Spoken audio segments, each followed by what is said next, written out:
Middle east जंग के मैदान में बदल गया है। यहाँ बड़े पैमाने पर कभी भी जंग छिड़ सकती है, जो कि वर्ल्ड वॉर जितनी घातक हो सकती है। एक ओर इजराइल की सेना ने गाजा शहर और दक्षिणी लेबनान में हमला करना जारी रखा है, तो वहीं दूसरी ओर हमास और उसके प्रतिरोधी गुट इजराइल के नाक में दम किए हुए हैं। इस कड़ी में अब इजरायली बलों के लिए सबसे बड़ा चैलेंज हिजबुल्लाह है, जो लगातार अपने हमलों से उत्तरी इजराइल में तबाही फैला रहा है। हालांकि इजराइल भी इस कड़ी में पीछे नहीं है, लेकिन जिस तरह से दोनों एक दूसरे पर हमलावर हैं, उससे ये बात साफ है कि ये जंग इतनी आसानी से किसी एक के पक्ष में नहीं होगी। इजराइल ने जुलाई के अंत में हिजबुल्लाह के टॉप कमांडर फौज शुकूर को मार गिराया था, और यही वो हमला था जिसने इजराइल और हिजबुल्लाह के बीच दुश्मनी की दीवार को और ज्यादा पक्का कर दिया। फौज शुकूर की मौत के बाद से हिजबुल्लाह बदला लेने के लिए लगातार इजराइल पर ड्रोन, रॉकेट और बम बरसा रहा है, और इसी कड़ी में एक बार फिर से हिजबुल्लाह ने इजराइल के इलाकों को दहला दिया है। हिजबुल्लाह ने शहीद कमांडर फौज शुकूर की हत्या के जवाब में कब्जे वाले फिलिस्तीनी क्षेत्रों में बड़ी संख्या में ड्रोन लॉन्च किए। इसके साथ ही प्रतिरोधी ने उत्तरी कब्जे वाले फिलिस्तीन में कब्जे वाले बलों से संबंधित कई स्थलों, सैन्य बैरकों और आयरन डोम प्रतिष्ठानों पर मिसाइलों की भारी बारिश की है।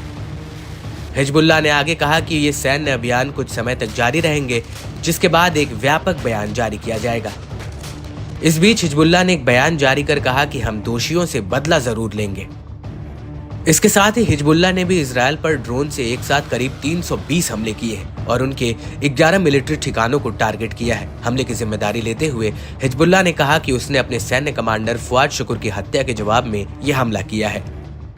हिजबुल्लाह ने तमाम हमले उत्तरी इजराइल में किए हैं। हिजबुल्लाह ने इजराइल के खिलाफ बदले की कार्रवाई का भी ऐलान किया है। जवाबी कार्रवाई में इजराइल ने भी लेबनान में 100 से ज्यादा ठिकानों पर एयर स्ट्राइक की है।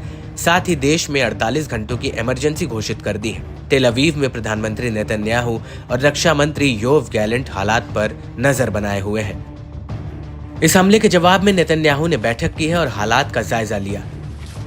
सुरक्षा कैबिनेट बैठक में प्रधानमंत्री बेंजामिन नेतन्याहू ने कहा कि आज सुबह हमें इजराइल पर हमला करने के लिए हिजबुल्लाह के प्लान की जानकारी मिली है। לפנות בוקר אנחנו זיהינו היערכות של חיזבאללה לתקוף את ישראל.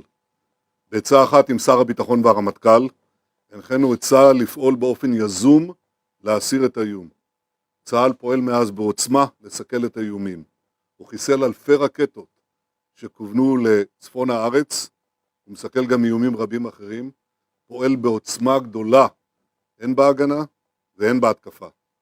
אני מבקש מכם, אזרחי ישראל, להישמע להנחיות פיקוד העורף. אנחנו נחושים לעשות הכל כדי להגן על המדינה שלנו, להחזיר את תושבי הצפון בבטחה לבתיהם, ולהמשיך לקיים כלל פשוט. מי שפוגע בנו, אנחנו פוגעים בו. एक तरफ नेतन्याहू हिजबुल्लाह पर कार्रवाई की बात कर रहे हैं, वहीं दूसरी तरफ हिजबुल्लाह ने कब्जे वाले फिलिस्तीनी क्षेत्र में सफल लक्ष्यों की एक लिस्ट साझा की है, जिसमें मेरोन बेस, नफ्ताली जीव तोपखाने की स्थिति, जैतन बेस, जोरा तोपखाने की स्थिति, अल साहिल बेस, कब्जे वाले सीरियाई गोलान हाइट्स में किला बैरक पर हमले की बात कही गई है।